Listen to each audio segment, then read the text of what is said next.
สวัสดีครับทุกคนสบายดีมื้อนี้เขาก็สิเข้าวัดกันเนาะคือสิบ่ฮอดเนาะทุกคนเนาะมื้อนี้เขาก็สิพามาเฮ็ดหลอดมาเฮ็ดบุญในจักหน่อย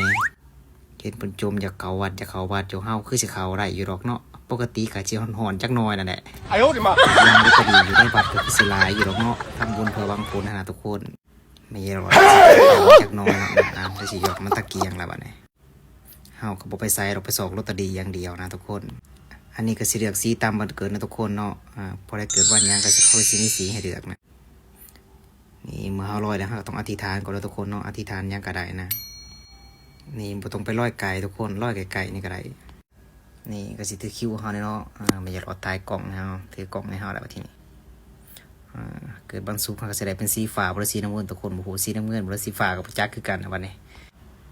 ก็สิเลือกถืออยู่ทุกคนอาจจะเป็นสีฟ้าแล้วบางบ้านเฮาเอิ้นนะเพิ่นก็สิอธิษฐานว่าขอให้ถึงวันที่1เด้อกันถึงวันที่1เนี่ยเพิ่นสิมาบ่อยๆนะพ่อใหญ่นี่หยอกทุกคนเบาดินไปซื่อๆนั่นแหละในใจก็คิดอีดีนั่นแหละถ้าถือก็แม่นเอาล่ะ哎呦我的妈！แม่นคิดในใจแล้วนะ